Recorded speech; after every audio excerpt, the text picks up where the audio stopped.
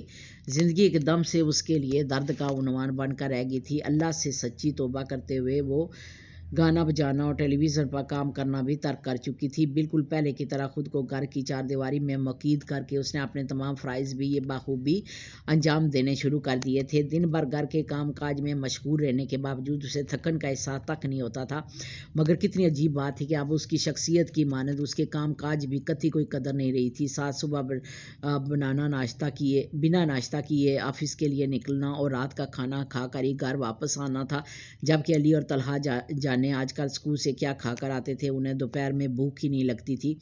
رات میں بھی وہ صرف دودھ کا ایک گلاس پی کر سو جاتے تھے۔ زویا کے پاس تھوڑی دیر بیٹھ کر اس سے اپنی روزمرہ کی چھوٹی چھوٹی باتیں شیئر کرنا بھی انہیں گوارا نہیں رہا تھا۔ اسکول سے آتے وہ دونوں تبسم رحمان کی طرف بھاگتے تھے اور یہ زویا طلال کے لیے ایک اور بڑے دکھ کی بات تھی۔ 3-4 روز تک وہ بڑے صبر کا مظاہرہ کرتی رہی لیکن یہ صبر دیر پا قائم نہیں رہ سکا۔ اس روز جب بچے اسکول سے آ کر فریش ہونے کے بعد تبسم کی طرف جانے لگے تو زویا نے زبردستی دونوں کو روک کر اپنے پاس بٹھا لیا۔ طلحہ تو اس زبردستی پر باقاعدہ بین بجانے لگا تھا، جبکہ علی کے چہرے پر بیزاری بکھر گئی تھی۔ کہاں جا رہے ہو تم دونوں؟ طلحہ کے رونے کی پرواہ کیے بغیر اس نے کردی درستگی سے پوچھا۔ تبو آنٹی کے پاس، وہ ہمارا انتظار کر رہی ہیں، علی اسے جواب دیتے ہوئے بولا۔ کیوں؟ فوراً اسے پیشتر اس نے پھر پوچھا۔ وہ طلحہ کی طرف دیکھتے ہوئے بولا، ہمیں ان کے ساتھ کھانا کھانا ہے، پاپا بھی وہی ہوتے ہیں، کھانے کے بعد وہ ہمیں مزے مزے کی کہانیاں سنائیں گی۔ اس بار زویا طلال کے دل پر زبردست گھونسا پڑا۔ لمحے کی 1000ویں حصے سے قبل اس کی آنکھیں آنسو سے بھر آئی، مگر یہ وقت جذباتی ہونے کا نہیں تھا۔ وہ خود کو سنبھالتے ہوئے بولی، میں کون ہوں بیٹا؟ علی اس کے بے تک کے سوال پر قدرے بیزار ہوا تھا، تبھی منہ بناتے ہوئے بولا، مما۔ نہیں بیٹے، میں صرف آپ کی مما ہوں۔ اپنے بچوں کو جو پیار ایک ماں دے سکتی ہے وہ دوسرا کوئی اور رشتہ کبھی نہیں دے سکتا۔ طلحہ کو زبردستی اٹھا کر اس نے گود میں بھرتے ہوئے کہا۔ تب علی اپنے مخصوص انداز میں بولا، لیکن پاپا نے کہا تھا کہ ہم آپ کے قریب نہ آئیں ورنہ آپ ہمیں مار ڈالیں گی۔ وٹ! ایک مرتبہ پھر اس کے اعصاب کو شدید جھٹکا لگا۔ سعد اس کے متعلق ایسا بھی کہہ سکتا ہے؟ اس کے وہن و گمان میں بھی نہیں تھا۔ اس کے آنسو پلکوں کا بند توڑ کر گالوں پر ڈلک آئے۔ بس درجہ محبت کے ساتھ اس نے علی کو بازو تھام کر اس کی پیشانی پر اپنا ممتا بھرا بوسہ ثبت کیا تھا۔ علی میری جان، کیا کوئی ماں اپنے بچوں کو مار سکتی ہے؟ دکھ کی شدت سے اس کی آواز گھٹ رہی تھی۔ علی نگاہیں چراتے ہوئے بولا، ہمیں پاپا نے کہا تھا کہ انہوں نے کہا تھا کہ آپ پہلی والی ممی نہیں رہی ہیں، بدل گئی ہیں، اور یہ بھی کہا تھا کہ آپ پر کسی جن بوت کا سایہ ہو گیا، لہٰذا ہمیں آپ کے قریب نہیں جانا چاہیے۔ آج ساری بات کھل کر اس کے سامنے آ گئی تھی۔ وہ کافی دیر تک ان دونوں کو اپنے ساتھ لگائے بلک بلک کر روتی رہی۔ طلحہ اب اسے روتے دیکھ کر چپ ہو گیا تھا، جبکہ علی کی سمجھ میں کچھ نہیں آ رہا تھا کہ وہ اپنی روتی ہوئی مما کو چپ کیسے کروائے۔ آئی love you beta, I love you so مچ، پاگلوں کی طرح ان دونوں کو چومتے ہوئے اس نے کہا تھا۔ پھر فوراً ہی اپنے آنسو خشک کرتے ہوئے بولی، آج کے بعد آپ اپنے گھر کھانا کھائیں گے اور آج آپ کو مزے مزے کی کہانیاں بھی آپ کی ماما ہی سنائے گی۔ اوکے اوکے، لیکن تبو آنٹی بہت مزے کی کہانیاں سناتی ہیں۔ علی کا دل اب بھی تبو آنٹی کی ذات میں ہی اٹکا ہوا تھا۔ ماما آپ کو اس سے بھی زیادہ مزے کی کہانیاں سنائیں گی، آپ کو ہوم ورک بھی کرائے گی، لان میں آپ کے ساتھ کرکٹ بھی کھیلے گی، جو چیز آپ کو کھانا چاہیں گے وہی بنا کر دے گی۔ زویا اس کی گال چومتے ہوئے بولی، سچ سچ؟ علی کو اتنے سارے عیش کے متعلق سن کر خوشی سے اچھل پڑا، مگر زویا نے آہستہ سے اس بات میں ساری لا کر فوراً اپنے کہے پر عمل شروع کر دیا تھا۔ علی کی فرمائش پر سب سے پہلے اس نے کچن میں جا کر اس کے پسندیدہ نوڈلز بنائے، پھر ان دونوں کو اپنے ساتھ لے کر اپنے کمرے کی طرف آ گئی۔ چلو آج میں آپ کو ایک سیدھی سادی فاختہ کی کہانی سناتی ہوں، سنو گے؟ سنائیے نا ممی پلیز۔ نوڈلز کھاتے ہوئے علی بے صبری سے بولا۔ کچھ سوچتے ہوئے وہ اسے کہانی سنانے لگی۔ ایک فاختہ تھی، بہت سیدھی سادی، اپنے آپ میں رہنے والی۔ جب وہ تھوڑی بڑی ہوئی تو اس کے گھر والوں نے اس کی شادی کر دی۔ شادی کے بعد فاختہ کے 2 پیارے پیارے بچے ہوئے، بالکل آپ جیسے۔ فاختہ دن بھر کام کاج کرتی اور اپنے گھر والوں کے ساتھ بے حد خوش رہتی، لیکن ایک مرتبہ کیا ہوا کہ فاختہ کی ایک بہت پرانی دوست اس سے آ ملی۔ فاختہ جو کہ دل کی سادہ تھی، لہٰذا وہ اپنی دوست کو خوشی خوشی اپنے ساتھ اپنے گھر لے آئی۔ فاختہ کی دوست فاختہ کو خوش پاش دے کر دل ہی دل میں اسے جل گئی۔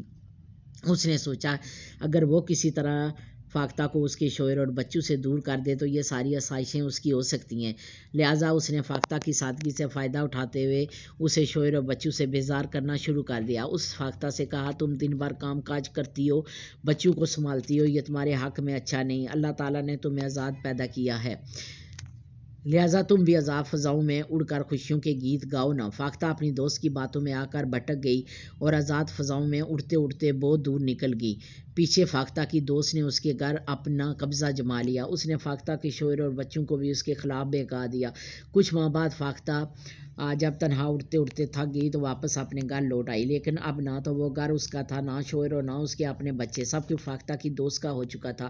آنسو ایک مرتبہ پھر آنکھوں اور گالوں پر ڈلک گئے۔ اسے خبر ہی نہ ہو سکی۔ پتہ تو اس وقت چلا جب علی نے اپنے ننھے ہاتھوں سے اس کے آنسو صاف کرتے ہوئے پوچھا، آپ رو کیوں نہیں ہیں ممی؟ تبسم آنٹی تو کہانی سناتے ہوئے کبھی نہیں روتی۔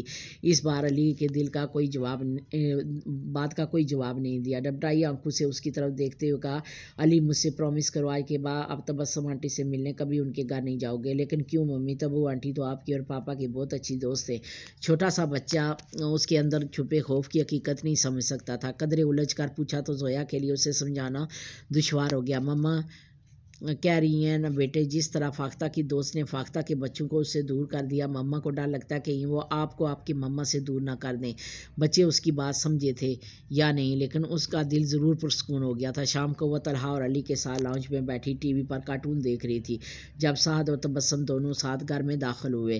ہیلو علی، طلحہ بھائی آج تم لوگ دوپہر میں ملنے نہیں آئے، خیریت تو تھی؟ تبسم خوشگوار موڈ میں آگے بڑھی، جبکہ ساتھ بچوں کو اس کے قریب بیٹھا دیکھ کر ٹھٹک گیا۔ سوری آنٹی، آج ہم نے گھر پر کھانا کھا لیا تھا، مما نے بہت مزے کے نوڈلز بنائے تھے اور کہانی بھی بہت مزے کی سنائی تھی۔ طلحہ زویا کے پہلو سے لگا بیٹھا کافی خوشگوار، کافی خوش دکھائی دے رہا تھا۔ اچھا، اس کا مطلب ہے اب آپ تبسم آنٹی سے ملنے نہیں آیا کرو گے؟ ساتھ قدرے خفقیس کے انداز میں زویا طلال اور علی طلال کی طرف دیکھتے ہوئے تبسم کے مقابل ہی بیٹھ گیا، جو ڈارک بلو ساڑی میں ملبوس نظر لگ جانے کی حد تک خوبصورت لگ رہی تھی۔ جانے کیوں اسی لمحے زویا کا شدت سے من چاہا تھا کہ وہ اس کا چہرہ نوچ لے، مگر ساتھ کی موجودگی میں یہ ممکن نہیں تھا۔ سوچ ضبط کیے خاموش بیٹھی رہی، جبکہ علی بڑے مزے سے اس سے ایکسکیوز کرتے ہوئے کہہ رہا تھا، آنٹی مما ہر وقت گھر پر رہتی ہیں، اگر ہم آپ کے پاس آ جائیں گے تو کیا مما اکیلے میں ڈر نہیں لگے گا؟ چھوٹے سے معصوم ذہن نے جان چھڑانے کا کتنا خوبصورت عذر پیش کیا تھا کہ زویا کو بے ساختہ اس پر ڈھیر سارا پیار آ گیا، لیکن ساتھ کو اس کی بات اچھی نہیں لگی۔ وہ قدرے خشک لہجے میں بولا، آپ کی ماما کو کس سے ڈر لگتا ہے بیٹے، اس لیے ان کی فکر آپ مت کریں۔ تبسم آنٹی آپ سے اتنا پیار کرتی ہے، آپ ان کی خوشی کا خیال رکھیں۔ اوکے پاپا، بہت مختصر الفاظ میں اس نے ہتھیار پھینکے ہوئے سعد کو مزید کچھ بھی کہنے سے روک دیا تھا۔ چلو شاباش، اب اٹھو، تبسم آنٹی آج آپ کو بہت مزیدار قسم کی آئس کریم کھلانا چاہتی ہیں۔ اگلے ہی پل اس نے اپنی جگہ سے اٹھتے ہوئے بچوں کو نیا لالچ دیا، مگر ایک مرتبہ پھر اسے شدید مایوس ہونا پڑا۔ سوری پاپا، ابھی ماما نے ہمیں بہت مزے کی ڈھیر ساری آئس کریم کھلائی ہے اور اب ہمیں ہوم ورک کروائیں گے۔ ایسا کریں آپ تبو آنٹی کے ساتھ چلے جائیں، ہم پھر کسی دن چلے جائیں گے۔ زویا طلال اپنے چھوٹے بیٹے کے اس قدر سفید جھوٹ پر شترا رہ گئی، اس کی سمجھ میں نہیں آ رہا تھا کہ آئس کریم کے شدائی علی دورانی نے ان کے ساتھ نہ جانے کے لیے اتنا بڑا جھوٹ کیوں بولا۔ سعد اور تبسم یقیناً خفا ہو کر گھر سے نکلے تھے، مگر علی نے ان کی خفگی کی قطعی پرواہ نہ کرتے ہوئے اپنی توجہ پھر ٹی وی کی جانب مبذول کر لی۔ علی بیٹا، اپنے پاپا سے اتنا بڑا جھوٹ کیوں بولا؟ زویا کی آنکھوں کے ساتھ ساتھ اس کا لہجہ بھی نم تھا، مگر علی کے چہرے پر قطعی کوئی پچھتاوا نہیں تھا۔ وہ زویا کے چہرے کی طرف دیکھتے ہوئے مدھم لہجے میں بولا، مما جس طرح فاختہ کی دوست نے فاختہ کے بچوں کو اس سے چھین لیا ہے، تبو آنٹی بھی آپ سے چھین لینا چاہتی ہیں۔ کل وہ پاپا سے کہہ رہی تھی کہ آپ کو پاکستان واپس بھجوا دیں، وہ سنبھال لیں گی، لیکن ہم آپ کے بغیر نہیں رہ سکتے مما، کبھی نہیں رہ سکتے۔ بظاہر وہ 5 سال کا معصوم بچہ، لیکن عقل و فراست میں اس نے بڑوں کو بھی مات دے دی تھی۔ زویا تو اپنے بیٹے کی ذہانت پر جیسے قربان ہو کر آئی۔ اس روز کے بعد وہ دونوں کبھی تبسم رحمان سے ملنے اس کے گھر نہیں گئے۔ زویا انہیں اپنے ساتھ میں مصروف رکھتی تھی، تاہم سعد اس کا دل خوب جلا رہا تھا۔ اس روز بھی سعد کی طبیعت کچھ ٹھیک نہیں تھی، لہٰذا اس نے آفس سے چھٹی کر لی اور زویا بچوں کو اسکول بھیج کر اس کے پاس آئی تو وہ چڑھا جانے کن سوچوں میں کھویا ہوا تھا۔ آج بہت دن بعد زویا نے اسے غور سے دیکھا تھا، وہ خاصا کمزور ہو گیا تھا۔ آج آپ آفس نہیں جا رہے؟ طبیعت تو ٹھیک ہے آپ کی؟ اس کے اچانک سوال پر وہ چونکا، پھر بیانگی سے رخ پھیرتے ہوئے بولا، میں آفس جاؤں یا نہ جاؤں یہ میرا پرسنل معاملہ ہے، تمہیں اس سے کوئی مطلب نہیں ہونا چاہیے۔ میں آپ کے آفس جانے یا نہ جانے سے متعلق فکر مند نہیں ہوں، بلکہ آپ کی طبیعت کا پوچھ رہی ہوں، تمہیں اس کا بھی کوئی حق نہیں ہے۔ کیوں حق نہیں ہے؟ بیوی ہوں میں آپ کی، اس خوش فہمی میں جینا چھوڑ دو اب، کیونکہ میں جلد ہی یہ حق تم سے چھین رہا ہوں۔ کتنی کڑواہٹ تھی اس کے لہجے میں کہ زویا کے اندر تک جیسے زہر اتر گیا۔ ایسا کیوں کہہ رہے ہیں آپ؟ مجھے اپنی غلطی کا احساس ہو گیا، میں اپنے کیے پر شرمندہ ہوں، آپ پلیز یہ کھیل ختم کر دیجیے۔ برداشت کے ساتھ ساتھ جیسے زویا کا ضبط بھی جواب دیتا جا رہا تھا، آنکھوں میں آنسو آ گئے، مگر سعد نے ایک مرتبہ پھر اس کے آنسو کی قطعی کوئی پرواہ نہیں کی۔ بس کرو زویا، اگر تم میرے اور تبسم کے تعلق کو کھیل سمجھتی ہو تو یہ تمہاری سب سے بڑی بھول ہے، کیونکہ تبسم میری پہلی محبت ہے۔ تم سے شادی کے بعد میں بہل ضرور گیا تھا، مگر تبسم سے میری روح کا تعلق کبھی ختم نہیں ہو سکا۔ اللہ نے پھر میری محبت میری جولی میں ڈال دی ہے، میں اسے کوئی تکلیف نہیں دوں گا۔ سنا تم نے؟ اس کی آواز بہت بلند تھی، مگر اسی لمحے زویا کے اندر جیسے دور تک سناٹے اتر گئے۔ سعد کو اپنی طرف پھر سے متوجہ کرنے کی اس کی تمام تر کوششیں بیکار گئی تھی۔ گزرتا ہوا ہر لمحہ سعد درانی کو اس سے دور اور تبسم رحمان کے قریب کر رہا تھا۔ ابھی کچھ روز قبل دونوں نے بڑی دھوم دھام سے منگنی کی تقریب منعقد کی تھی۔ سعد اسے دھمکی دی تھی کہ اگر اس نے پاکستان میں کسی کو بھی یہ بات بتائی تو فوراً اسے ڈیورس دے کر دونوں بچوں کو اسے چھین لے گا۔ زویا سب کچھ برداشت کر سکتی تھی، مگر اپنے بچوں سے دوری اسے کسی صورت گوارا نہیں تھی، لہٰذا اس سے شدید منتفر ہونے کے باوجود وہ اس کا یہ بھی ظلم چپ چاپ سہ گئی۔ زویا نماز میں گڑ گڑا کر خدا سے اپنے گھرانے کی سلامتی کی دعائیں مانگتی تھی۔ سعد کو راست پر لانے کے لیے اس نے ایک مرتبہ پھر اپنا آپ مٹا ڈالا تو وہ جتنا اس کے قریب ہونا چاہ رہی تھی وہ اتنا ہی اس سے دور ہوتا جا رہا تھا۔ رات اب قدرے گہری ہو رہی تھی۔ سعد طلحہ کو لے کر گھر واپس آیا تو وہ بیڈ پر بیٹھی انتظار کر رہی تھی۔ کیا کہا ڈاکٹر نے؟ سعد کے کمرے میں داخل ہوتے اس نے بے تابی سے پوچھا تو وہ آرام سے طلحہ کو بیڈ پر لٹاتے ہوئے بولا، کچھ نہیں، موسمی بخار ہے، جلد اتر جائے گا۔ اپنی بات مکمل کرنے کے فوراً بعد کمرے سے باہر نکل گیا۔ اگلی صبح واقعی طلحہ کا بخار اتر چکا تھا مگر نقاہت اب بھی باقی تھی۔ وہ آج کل زیادہ ہی چڑچڑا ہو رہا تھا، لہٰذا زویا کو اس نے اپنے پاس سے اٹھنے نہیں دیا، جس کے باعث علی کو بھی اسکول سے چھٹی کرنی پڑی۔ سعد کو ویسے بھی بنا ناشتہ کیے آفس جانے کی عادت پڑ چکی تھی۔ صرف ایک بار اس کے کمرے میں آ کر طلحہ کو دیکھنے کے بعد وہ واپس آفس چلا گیا۔ رات میں خلاف معمول وہ جلد ہی گھر واپس آ گیا تھا۔ زویا اس وقت علی کا یونیفارم استری کر رہی تھی جب وہ ہلکے سے اس کے کمرے کے دروازہ کھول کر اندر آیا تھا۔ طلحہ کا بخار کیسا ہے؟ اب ٹھیک ہے، دوبارہ نہیں ہوا؟ اوکے، تم ایسا کرو کہ اپنا تمام ضروری سامان پیک کر لو، کل صبح تمہیں پاکستان جانا ہے۔ واٹ؟ لیکن کیوں؟ اس کی اچانک اطلاع پر واقعہ وہ بے حد پریشان ہو گئی تھی۔ تاہم سعد نے صرف ایک سرسری سی انداز میں اس کی طرف دیکھتے ہوئے نارمل لہجے میں کہا، میں نے کوئی انہونی بات نہیں کی۔ وہاں پاکستان میں ممی پاپا بچوں کے لیے بہت اداس ہو رہے ہیں، پھر ممی کی طبیعت بھی ٹھیک نہیں رہتی۔ جنید بھائی اور افزا عمرہ کرنے گئے ہیں، ایسے وقت میں ان کی خدمت کرنا تمہارا فرض بنتا ہے۔ صرف میرا فرض؟ سعد، آپ کے تمام فرائض معاف ہو گئے ہیں کیا؟ وہ اس سے گلہ کرنا نہیں چاہتی تھی مگر کر بیٹھی تھی۔ میں فضول بکواس سننے کا عادی نہیں ہوں۔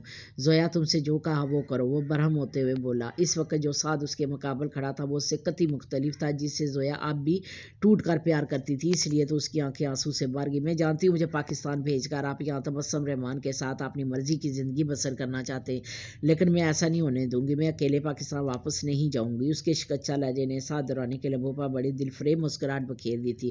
امیزنگ! آپ شاید بھول رہی ہیں کہ مس زویا طلال کی ابھی کچھ ماہ بیشتر اپنی من پسند زندگی بسر کرنے کے لیے آپ نے مجھ سے طلاق کا مطالبہ کیا تھا۔ آپ نے اپنی تمام تربیت سے یہ ثابت کر دیا تھا کہ آپ کے لیے میری ذات، میرا مان اور میری محبت کوئی اہمیت نہیں رکھتی، لہٰذا آج میں بھی آپ کا کردار دہرا رہا ہوں۔ ہر لمحے پھول برسانے والے لب یوں لہولان بھی کر سکتے ہیں۔ زویا کو اب محسوس ہو رہا تھا اس کی نسوانیت کے وقار کو جیسے شدید دھچکا لگا تھا۔ وہ خود کو بکھرنے سے بچاتے ہوئے بولی، بس کرو سعد، جان چکی ہوں میں آپ کی اصلیت، میں ہی غلط تھی، سارا قصور میرا ہے۔ میں نے دنیا کے تمام مردوں سے مختلف جانا تھا، آپ کو غرور کرتی تھی، میں آپ کی پرسائی پر اندھی ہو گئی تھی، آپ کی محبت میں آپ کی پرسائی پر اندھی ہو گئی تھی، آپ کی محبت میں طبی تبسم کی باتوں پر یقین نہیں کر سکی۔ صبح کہتی تھی وہ آپ کی صحیح کہتی تھی، وہ آپ کی صنف سے وفا کی امید رکھنا سب سے بڑی حماقت ہے۔ بے وقوف تھی میں جو اپنی سادگی کے باعث آپ دونوں کے ہاتھوں خوشی خوشی برباد ہوتی رہی۔ ہانسو کی روانی میں مزید شدت آ گئی تھی مگر اس نے اپنی آواز کا گلا نہیں گھونٹا۔ صحیح کہتے ہیں آپ، میرا ہی قصور ہے سارا، میں نے آپ دونوں کو سمجھ ہی نہیں پائی، میں ہی نادان تھی جو اس کے بہکاوے میں آ کر بھٹک گئی، لیکن غلطیاں انسانوں سے ہی ہوتی ہیں۔ سعد، میں مانتی ہوں میں آپ کے ساتھ اچھا نہیں کیا، میرا نہیں تو کم از کم اپنے بچوں کا خیال کر لیں، ان کے ذہنوں پر آپ کی اس حرکت سے کتنا برا اثر پڑے گا۔ اب میرے دل میں آپ کے لیے کوئی جگہ نہیں ہے، لہٰذا اب بہتری اسی میں ہے کہ آپ خاموشی سے پاکستان واپس چلی جائیں۔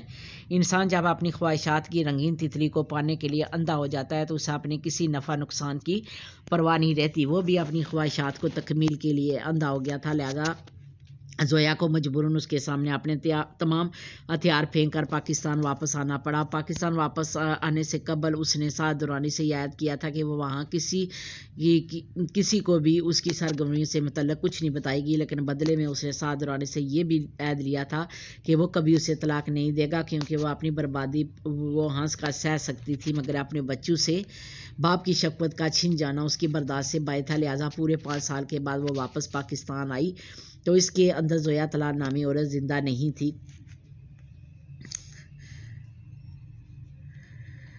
پاکستان میں سبھی نے اس کی واپسی کو تہ دل سے خوش آمدید کہا تھا۔ علی اور طلحہ بھی وہاں آ کر خاصے بھول گئے تھے، خود اس نے بھی اپنے پیاروں کی خوشی کے لیے اپنے لبوں پر ڈال کی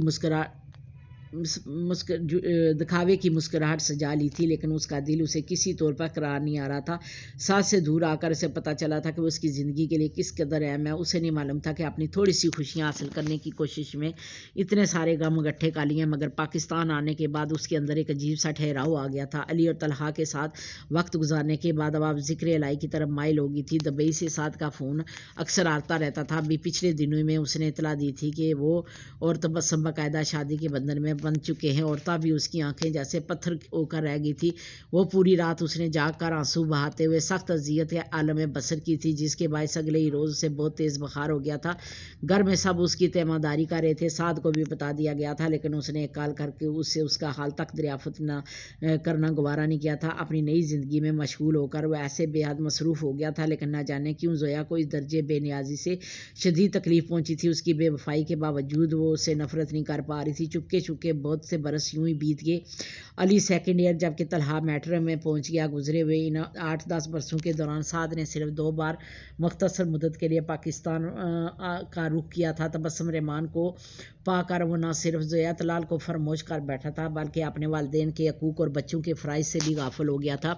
قدرت نے تبسم رحمان کو اولاد جیسی انمول دولت سے محروم رکھا تھا، لہٰذا پچھلی بار جب وہ پاکستان آیا تو اس نے زویا سے تبسم کے لیے طلحہ کو مانگ لیا۔ وہ انکار کرنے کی پوزیشن میں نہیں تھی، مگر اس کے گھر والوں نے سعد کے اس فیصلے کی مخالفت کرتے ہوئے طلحہ کو پاکستان میں ہی تعلیم دلانے کا حکم سنا دیا، کیونکہ سعد نے طلحہ کو دبئی لے جانے کے لیے اس کی بہتر تعلیم کو ہی بہانہ بنایا تھا۔ بہرحال شاید یہ اس کی بدقسمتی تھی کہ اس دوران اس کے گھر والوں پر اس کی دوسری شادی کا بھید کھل گیا تھا۔ یہ سب تبسم رحمان کی کال کی وجہ سے ہوا تھا، مگر سعد نے اپنا سارا غصہ زویا پر نکالتے ہوئے اسے خوب سنائی تھی۔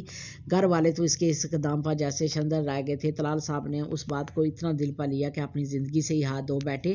پورے گھر پر ایک عجیب سا سوگواریت طاری ہوگی۔ جلال صاحب اور وجیہہ بیگم نے اس حادثے سے باہر نکلتے ہی سعد کو گھر سے نکال دیا۔ ساکہ بیگم الگ اپنے آپ میں سمٹ کر رہ گئی تھی۔ اپنے محبوب شوہر کی ناگہانی موت اور چہتی بیٹی کی بربادی نے ان کی آنکھوں میں ویرانی اتار دی تھی۔ جنید اور افضہ کی زندگی بھی اس حادثے کی وجہ سے خاصی ڈسٹرب ہو گئی تھی، جبکہ زویا تو جیسے زندہ رہنا ہی بھول گئی تھی۔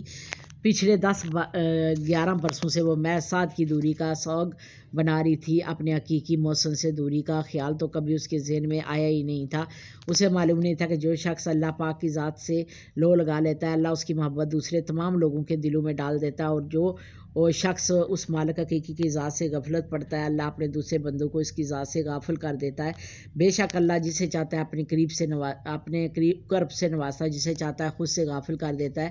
پچھلے 10 برسوں میں بارہا اس نے دعائیں کی تھی، اے اللہ مجھے اپنا قرب نصیب فرما، میرے دل میں اپنی بے پناہ محبت ڈال دے، مجھے وہ عطا فرما دے جو میرے لیے بہتر ہے۔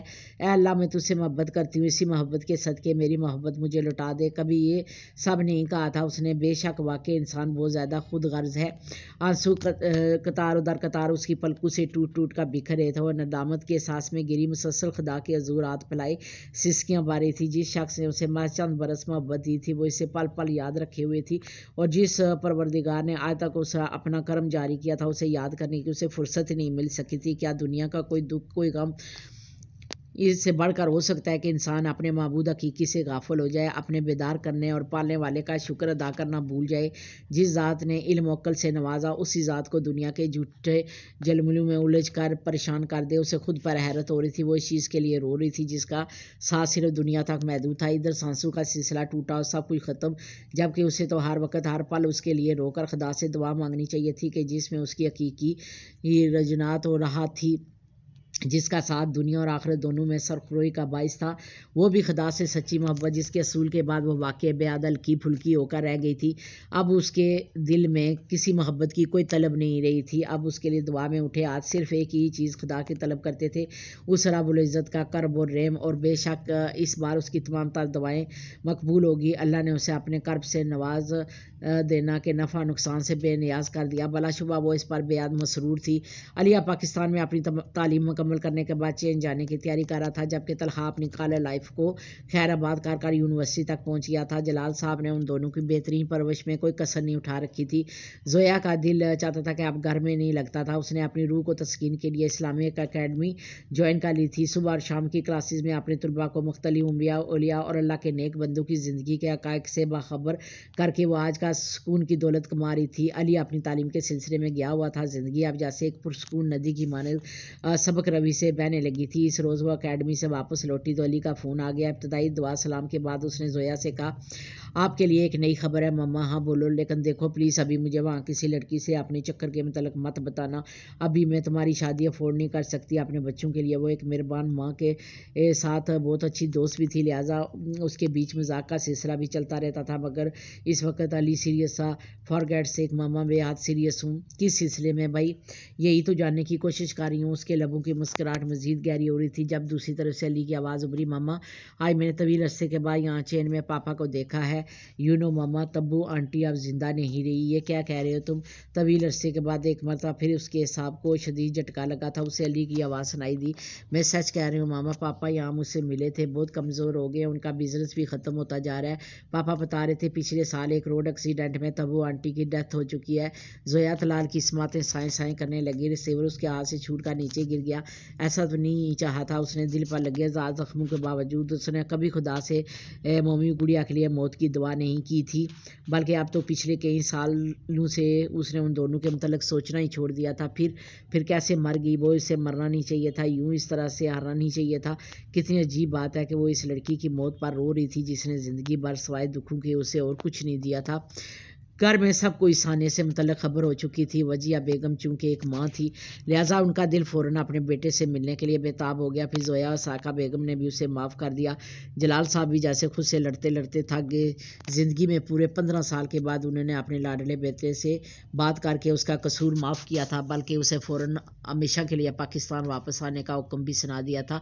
یوں ایک طویل مدت کے بعد ساہ درانی کو اس گھر کی دہلیز پر قدم رکھنا نصیب ہوا تھا جس گھر کے در و دیوار سے اس کی ہزاروں یادیں وابستہ تھی۔ دل خوشی کے آنسو سے احساس سے بوجھل ہو رہا تھا۔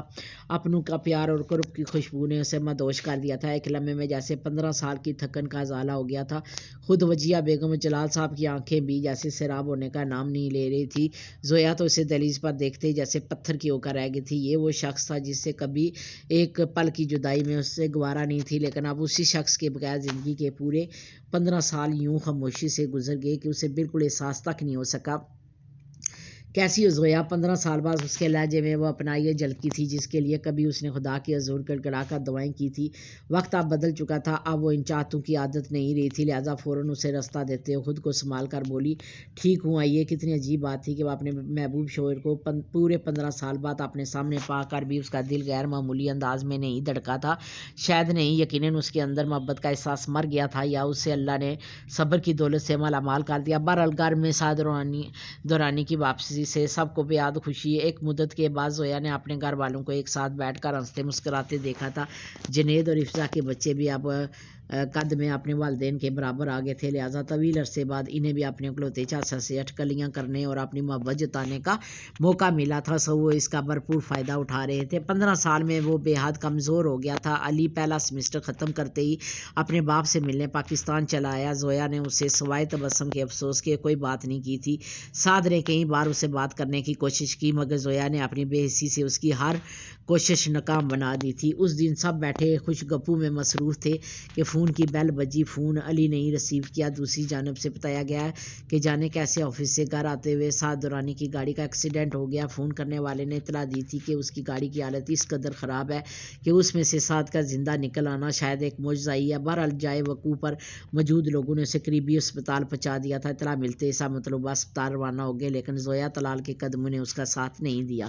سعد کو کوئی نقصان پہنچے ایسا تو کبھی خواب میں بھی نہیں سوچا تھا۔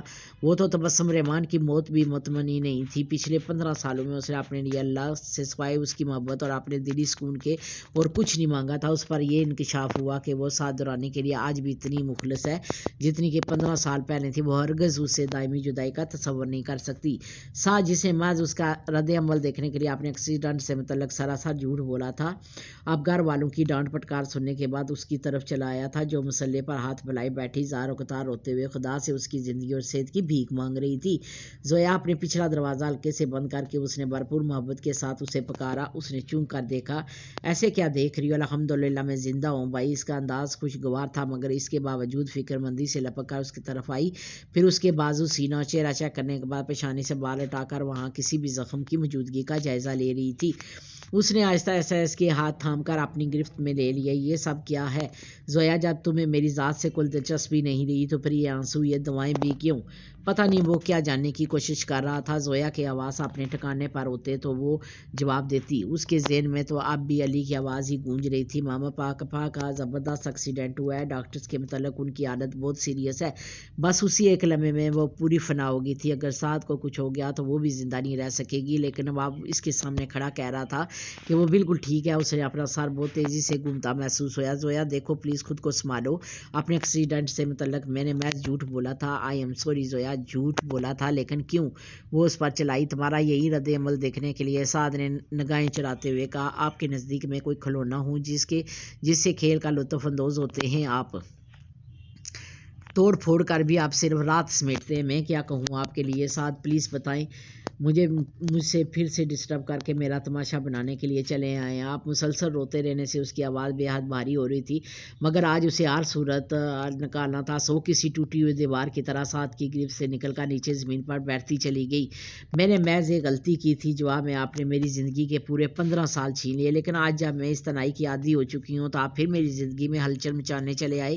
کیوں؟ محض اس لیے نا کہ اب تبسم رحمان آپ کے پاس نہیں رہی. اگر اب بھی وہ آپ کے ساتھ ہوتی تو شاید یہ عام سی لڑکی آپ کو کبھی یاد نہیں آتی. آپ مردوں کا یہی المیہ ہے کہ عورت کو خود سے آزاد درجہ کیر سمجھنے کے باوجود بھی اس کے بغیر نہیں رہ سکتے. دل کا سہارا غبار باتوں میں گل کر سینے سے باہر نکل رہا تھا. تبھی ساتھ ساتھ آبار کا زمین پر اس کے مقابل بیٹھ گیا. تم نے اور میں نے جو کیا وہ اس حد تک درست تھا یہ میں نہیں جانتا. مجھے صرف ایک ہی بات معلوم ہے زویا، وہی ہے تبسم رحمان اپنی موت نہیں مری بلکہ اسے میں نے مار ڈالا تھا. کیا؟ زویا طلال کو لگا جیسے زمین ہی اس کے قدموں تلے سے کھسک گئی ہے. اس نے سعد دورانی کے چہرے کی طرف دیکھا جو آپ سچ جھکائے اسے کہہ رہا تھا. ہاں زویا، یہی وہ سچ ہے جو میں اب تک کسی سے نہیں کہہ سکا. مجھے کبھی اس بات سے انکار نہیں رہا کہ وہ میری پہلی محبت تھی اور میں اسے بے حد چاہا تھا. لیکن جانے کیوں میں اس سے شادی کرنے کے متعلق نہیں سوچ سکا تھا. جانے یہ نصیب کا کھیل تھا یا پھر قدرت کا کوئی راک تھا میری زندگی میں اس کے بجائے تم آ گئی. تم سے شادی کے بعد مجھے کبھی نہیں لگا کہ میں نے کچھ غلط کیا. اپنے طور پر میں اپنی ماضی کے ساتھ تبسم رحمان کی محبت کو بھی اپنے اندر کہیں دفن کر چکا تھا کہ وہ ایک مرتبہ پھر میری زندگی میں چلی آئی. اس بار میں نے دانستہ اس سے نگاہیں چرائی تھی، لیکن تم اسے مستقل میرے سامنے رکھنے پر بزید ہوگی. نہ صرف اسے میری سامنے رکھنے پر بلکہ اس کی باتوں میں خود بھی غلط راستوں پر چل پڑی. میں ایک انسان تھا زویا، میں نے بہت کوشش کی کہ میرے ضبط کی کمان نہ ٹوٹے، لیکن جب تم نے مجھ سے علیحدگی کی بات کی تو جیسے میرے تمام حوصلے مسمار ہوتے چلے گئے. کب، کیسے اور کیوں میں پھر اس کے قریب ہوتا چلا گیا. مجھے کچھ خبر نہیں تھی. ہوش تو اس وقت آیا جب تم مجھے گھر میں کہیں نظر نہیں آئی. اس وقت میں تمہیں سزا دینے کے ساتھ ساتھ خود اپنے آپ سے لڑ رہا تھا. میں خود کو یہ باور کروا دینا چاہتا تھا کہ کسی کے ہونے یا نہ ہونے سے مجھے کوئی فرق نہیں پڑتا، مگر تم کسی نہیں تھی زویا. تم تو میری خوشیوں کے لیے لازم ملزم ہو کر رہ گئی تھی. میں اس حقیقت کو ماننا ہی نہیں چاہتا تھا کہ لہٰذا ہر حال میں تبسم رحمان کے ساتھ خوش رہنے کی کوشش کرنے لگا. لیکن میں تمہارے بغیر خوش نہیں رہ سکا زویا. اگر یہاں سب لوگوں کے بیچ تم مجھے یاد کر کے روئی ہو تو وہاں پر دیس میں آنسو میری آنکھوں سے بھی گرے ہیں. اگر یہاں خوشیاں تم سے روٹ گئی ہیں تو وہاں سکون کے لیے میں بھی ترستا ہوں. تم سے الگ ہو کر میں کبھی مسرور نہیں رہ سکا. اس کی آواز اخلاق دی مدم ہوتی گئی. لہجے کے ساتھ شاید اس کی آنکھیں بھی بھر آئی تھی، مگر زویا طلال نے سر اٹھا کر اس کے چہرے کی طرف نہیں دیکھا تھا. پتہ ہے زویا، تبسم رحمان مجھے حاصل کر کے کبھی نہیں پا سکی. تمہیں تمہارے کیے کی سزا دینے کے لیے میں نے اس سے شادی تو کر لی تھی، مگر میں اسے کبھی تمہارا مقام نہیں دے سکا. اسے حاصل کرنے کے بعد ناسا میں اسے بھاگنے کی کوشش کرتا رہا. جانے کیسی آگ تھی جو ختم ہونے کا نام نہیں لے رہی تھی. میں تمہیں ٹوٹتے ہوئے دیکھنا چاہتا تھا زویا، لیکن اس ضد کا شکار ہو کر خود ٹوٹ گیا. نہ کبھی خود کو خوش رکھ سکا، نہ ہی تبسم رحمان کو. اس کے ساتھ مجھے ایک شام بھی خوشگوار نہیں مل سکی. میری بھرپور توجہ کے لیے ترستی مر گئی وہ، اب کہ اس کا چہرہ آنسو سے بری طرح بھیگ گیا، جبکہ زویا طلال سخت انداز میں بیٹھی اس کی روادار سن رہی تھی. آئی ڈونٹ نو زویا، میں نے ایسا کیوں کیا؟ کیونکہ وہ مقام متوجہ محبت نہیں دے سکا جو تمہیں دی تھی. جانے کیوں اس سے شادی کرنے کے بعد میں نے اس کی ذات کو تنہائی سے دوچار کر دیا کہ وہ خود زندگی سے فرار ڈھونڈنے میں سرگرداں ہوگی. میری دانستہ بے وفائی نے اسے نشے کا عادی بنا ڈالا. پتہ ہے اپنی موت سے فقط چند لمحے قبل اس نے مجھے کال کر کے کہا تھا. اب زویا نے سر اٹھا کر اس کے چہرے کی طرف دیکھا. ساتھ کی آواز اسی لمحے بے حد بھاری ہو رہی تھی. وہ مر رہی تھی زویا، ہمیشہ کے لیے میری زندگی سے دور جا رہی، لیکن اسے اپنی موت کا دکھ نہیں تھا. وہ صرف تم سے ہار جانے پر دکھی تھی. اپنے خود ساختہ ایکسیڈنٹ سے قبل اس نے مجھ سے کہا تھا، سعد کتنی عجیب بات ہے، میں نے تمہیں حاصل کرنے کے بعد اپنی بے لوث محبت کو بے موت مار ڈالا۔ میری طرف سے زویا کو بتا دینا کہ وہ عام سی بے وقوف لڑکی بہت خوش قسمت ہے۔ اسے بتا دینا کہ میں ہر طرح سے جیت کر بھی تمہارے دل میں موجود اس لڑکی کی بے انتہا محبت سے بری ہار گئی۔ سعد کے پاس اب شاید کہنے کے لیے کچھ باقی نہیں رہا تھا، مگر زویا طلال کو لگا جیسے زندگی نے پھر اس کا ہاتھ تھام لیا تھا۔ سعد کے دل میں اپنا مقام حاصل جان لینے کے باوجہ سے پھر سے جی اٹھی۔ دور کہیں شام کا پہلا تارا بھی انہیں محبت سے دیکھ رہا تھا۔ ٹرین نہایت ہی سبک روی سے اپنی منزل مقصود کی جانب رواں دواں تھی۔ دور دور تک کچے مکانات کی تعمیر کا سلسلہ تا حد نقا تک پھیلا صاف دکھائی دے رہا تھا۔ صبح کے ملگجے سے اندھیرے نے ہر شے کو اپنی مضبوط گرفت میں پکڑ رکھا تھا۔ ٹھنڈی معطر ہواؤں کے باعث ماحول میں خنکی کا احساس قدرے بڑھ گیا تو ایسی سردی میں اس کی شدت سے ٹھرتے مسافر نہ جانے کب سے پلیٹ فارم پر ٹہلتے بے قراری سے ٹرین کا انتظار کر رہے تھے۔ اب دور سے ہی ٹرین کی وصل سن کر تیزی سے اس کی سمت لپکے۔ اندر ٹرین میں مہیب خاموشی کے بعد اب ہلکی سی ہلچل پیدا ہو گئی تھی، تاہم انجانی منزلوں کے کچھ بے خبر مسافر تاحال میٹھی نیند کے خمار میں ڈوبے ہوئے تھے۔ تب وہ اپنا شولڈر بیگ بائیں کندھے پر اٹھائے تیزی سے ٹرین میں سوار ہوا اور کچھ ہی فاصلے پر خالی سیٹ سنبھال کر شولڈر بیگ اوپر ہاتھ پر دھکیل دیا۔ مارے تھکن کے اس کا برا حال تھا، مگر ٹرین یہاں بہت مختصر وقت کے لیے رکی تھی۔ تبھی وہ دوبارہ ٹرین سے اتر کر کچھ کھانے پینے کی اشیاء خریدنے لگا۔ باہر کھلی فضا میں ٹھنڈی معطر ہواؤں کے اوداس جھونکے سردی کی شدت میں خاصا اضافہ کر رہے تھے، تاہم 15-20 منٹ کے مختصر قیام کے بعد ٹرین دوبارہ اپنی منزل کی جانب رواں دواں ہو گئی تھی۔ تبھی وہ بھاگتے ہوئے آیا اور جلدی سے اپنے مطلوبہ ڈبے میں سوار ہو گیا۔ صبح کو اجالا اب قدرے پھیلنے لگا تھا، مگر وہ پھولی ہوئی سانسوں کے ساتھ ہاتھ میں کھانے پینے کی مختلف اشیاء کے لفافے تھامے اپنی سیٹ تک آیا تو وہاں ایک ادھیڑ عمر عورت اور ان کی کھچڑی سے بالوں والے باتونی مرد پہلے قبضہ جما چکے تھے۔ وہ چونکہ پہلے ہی تھکن سے نڈال تھا، لہٰذا بغیر ان سے بحث و تکرار کیے وہ ان سے سامنے والی سیٹ پر ٹک گیا، جہاں سیاہ شال کے احاطے میں لیٹی ہوئی کوئی خاتون اپنا سر دونوں گھٹنوں پر دھرے غالباً گہری نیند میں سوئی ہوئی تھی۔ دو پل کے لیے بھولی بھٹکی یادوں کا ایک خوشگوار جھونکا اس کے ذہن میں تازہ ہوا۔ وہ سر جھٹکا سیٹ کی پشت سے ٹیک لگاتے ہوئے دھیرے سے پلکیں موند گیا۔ یہ جو مرد ہوتے ہیں نا، بڑے بے ایمان ہوتے ہیں، ذرا پتہ نہیں چلتا ان کے قول و فعل کا۔ برسوں پہلے کسی کا کھنکتا جملہ سماعتوں میں گونجا اور اس کے لب دھیمے سے مسکرا اٹھے۔ کھلی کھڑکی سے مست ہوا کے شریر جھونکے اندر آتے اس کے نفاست سے بال بنے بے ترتیبی سے بکھیر رہے تھے۔ تبھی اس کے پہلو میں سوئی اس بے خبر سی لڑکی نے ہلکے سے کسمسا کر پہلو بدلا اور آن واحد میں اس کا سر شامیر کے مضبوط کندھوں سے آ لگا۔ ایک عجیب سے لمس کی خوشبو اس کے وجود سے اٹھتی محسوس ہو رہی تھی کہ اسی اثنا میں اس نے پٹ سے اپنی آنکھیں کھول دی۔ سرخ سرخ خمار آلود آنکھوں میں عجیب سی نمی تھی۔ جب وہ بری طرح سے چونک اٹھا تم وقت کی نبض تھم گئی اور لمحے جیسے سرکنا بھول گئے۔ چاند چہرے سے سیاہ شال کیا ہٹی، وہ اپنی جگہ گویا محبوط ہو گیا۔ وہ آنکھیں، وہ ہونٹ، وہ پیشانی، وہ ریشمی زلفیں، اس کا وہ پیارا سا سیاہ تیل، اگر وہ غلطی پر نہیں تھی تو بلا شبہ یہ وہی تھی، زویا آفدی۔ ٹرین کی رفتار نے اب خاصی تیزی پکڑ لی تھی۔ صبح کا ملگجا اندھیرا چھٹنے لگا تھا۔ ارد گرد لہلاتے سرسبز کھیت نگاہوں کو عجیب سی ترباٹ بخش رہے تھے، مگر ہر چیز سے بے نیاز پتھر بنا اس کی طرف دیکھ رہا تھا، جس کی خمار آلود نگاہوں میں اب ہر درجہ حیرانگی کے ساتھ ساتھ بیتے ہوئے وقت کی گرد صاف اٹھتی ہوئی دکھائی دے رہی تھی۔ وقت ایک مرتبہ پھر گھوم کر اس کے سامنے آ گیا تھا۔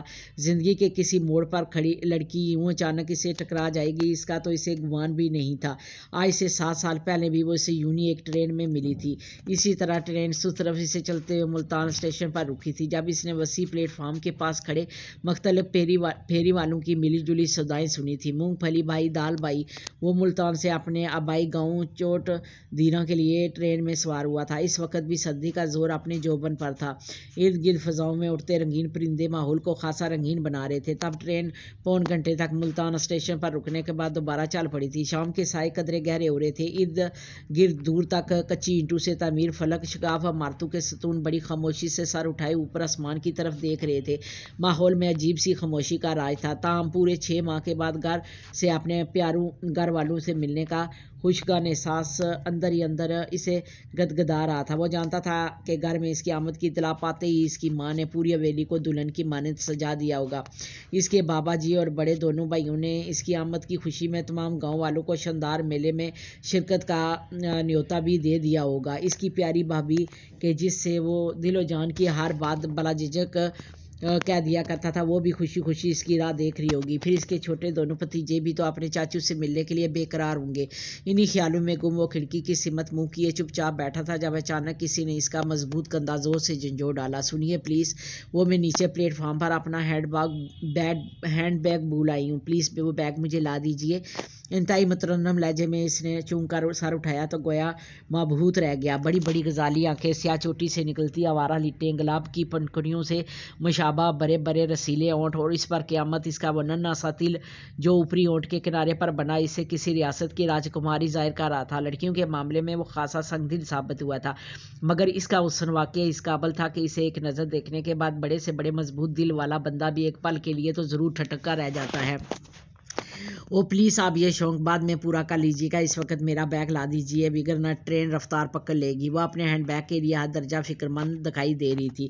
تبھی وہ اس کے حسین چہرے سے نظریں چرا کر فوراً اٹھا اور اگلے ہی پل چس لگا کر چلتی ٹرین سے نیچے کود گیا۔ مگر 5 منٹ تک پلیٹ فارم پر بری طرح غبار ہونے کے بعد بھی اسے کوئی بیگ نہیں ملا تو ناچار اس نے واپسی کے لیے دوڑ لگا دی۔ ٹرین اب اچھی خاصی رفتار پکڑ چکی تھی۔ تب بھی وہ مشکل بھولی سانسوں کے ساتھ اپنے مطلوبہ ڈبہ تک پہنچا تو وہ انجان حسینہ بڑے مزے سے اس کی سیٹ پر قبضہ جمائے اس کی حالت سے محفوظ ہوتے ہوئے خوب کھلکھلا کر ہنس رہی تھی۔ انداز سے صاف ظاہر تھا کہ اسے بے وقوف بنایا گیا ہے۔ تبھی وہ خاصے خطرے تیوروں کے ساتھ بری طرح ہانپتے ہوئے اس کے سر پر آ کھڑا ہوا۔ تب تو مجھے بے وقوف بنایا؟ نو سر، بے وقوف کو بے وقوف بنانا اپنا شیوا نہیں۔ انداز دل برائی سے مسکراتے ہوئے اس نے کہا تو شامیر دانت پیس کر رہ گیا۔ تم جیسی چلاک و مکار لڑکی میں نے آج تک نہیں دیکھی۔ چلو اب تو دیکھ لی ہے نا، اب ذرا محتاط رہنا۔ اس کے تمام تر غصے کو ہوا میں اڑاتی وہ انتہائی ٹھنڈے لہجے میں بولی تو شامیر مٹھیاں بیچے بے بسی سے اس کی طرف دیکھتا رہ گیا۔ مرتا کیا نہ کرتا وہ اس کے دائیں طرف ایک 1.5 عمر کے بزرگ کے ساتھ بیٹھ گیا جو تمام وقت کھانس کھانس کر اسے شدید کوفت میں مبتلا کر رہا تھا۔ شام کی کرنیں ڈھل کر رات کی تاریکی میں بدل چکی تھی جب اسے شدید بھوک کا احساس ہوا تھا۔ ساتھ میں چائے کی طلب بھی شدت سے بیدار ہوئی تھی، مگر وہ اس چلاک لڑکی کے ہینڈ بیگ کے چکر میں الجھ کر اپنے کھانے پینے کی اشیاء خریدنا تو بھول ہی چکا تھا۔ اب اس کے پیٹ میں چوہے دوڑ رہے تھے جبکہ وہ فراڈی لڑکی اسی کے پہلو میں بیٹھی بڑے مزے کے ساتھ ٹفن کھولے مزیدار کھانے کے ساتھ ساتھ گرما گرم چائے کا لطف بھی اٹھا رہی تھی۔ کس قدر بدلحاظ بدتمیز لڑکی ہے کہ اسے جھوٹے منہ بھی کھانے کو نہیں پوچھا۔ مارے غم و غصے کے سے یوں رغبت سے کھاتے دیکھ کر شامیر حسن خان کے چہرے پر ضبط کی لہر آ رہی تھی۔ وہ ایک آ رہی تھی اور ایک جا رہی تھی۔ ٹرین خاصی تیز رفتاری کے ساتھ پٹری پر بھاگ رہی تھی۔ تب اس کا دھیان ایک لمحے بھر اپنے گھر والوں کی طرف چلا گیا۔ اماں کو اگر اس طرح سے اس کے بھوکے رہنے کے متعلق پتہ چل جاتا تو یقیناً وہ زمین آسمان ایک کرنے میں کوئی کسر نہیں چھوڑتی۔ آخر وہ ان کا سب سے چھوٹا اور لاڈلا بیٹا تھا جو اب NED میں مکینیکل انجینئر کی ڈگری کے لیے کوشاں ملتان میں اپنا فائنل ایئر مکمل کر رہا تھا۔ اس وقت منجلے بھائی کی شادی میں شرکت کے لیے یونیورسٹی سے 15 روز کی رخصت پر اپنے آبائی گاؤں چوٹ دینا کا سفر طے کر رہا تھا۔ کتنا خوبصورت بچپن تھا اس کا۔ گاؤں کی صاف ستھری کشادہ گلیاں، ہرے بھرے کھیت اور بابا کے وسیع رقبے پر پھیلے آم اور جامن کے خوبصورت باغات اور اس کی خوشی کا خصوصی مرکز تھے۔ بچپن کے وہ یادگار دن اور مالی بابا سے اپنی شرارتیں یاد کر کے اب اس کے لبوں پر ایک الوئی سی مسکراہٹ بکھر گئی تھی۔ اچانک اس کے مضبوط کندھے پر اس اجنبی سینہ کا سر دھیرے سے اٹکا۔ تیز ہواؤں کے زیر اثر اس کی سیاہ ریشمی زلفیں آوارگی سے نکل کر اس کے چہرے کو چھونے لگی۔ ٹرین کے اندر سردی کا احساس حد سے سوا ہو رہا تھا۔ شاید تبھی وہ گہری نیند میں ہونے کے باوجود سمٹ کر سردی سے بچاؤ کی کوشش کر رہی تھی۔ بڑی بڑی غزالی آنکھوں کی گھنی پلکیں دھیرے دھیرے سے لرزتے ہوئے اس کا ایمان کمزور کر رہی تھی۔ نہ جانے کیسی کشش تھی اس کے وجود میں کہ وہ اب بے اختیار سا کتنی ہی دیر اسے یوں بے خبر ہوئے سوتے دیکھ رہا تھا۔ پل پل دو پل کے لیے دھڑکتے مچلتے دل میں ان گلاب لبوں کو چوم لینے کی خواہش بھی شدت سے بیدار ہوئی تھی جس کے اوپری کنارے پر بنا وہ چھوٹا سا تل کسی نگہبان کی طرح اس کے حسن کو 4 چاند لگا رہا تھا۔ دھیرے دھیرے سرکتی رات کے پرمہک لمحے اس کے من میں عجیب سی آگ لگا رہے تھے جب وہ ساری ناراضگی اور خفگی بھلا کر اس پر جھک آیا، پھر اپنے وجود سے لپٹی سیاہ شال آسکی سے اس پر ڈال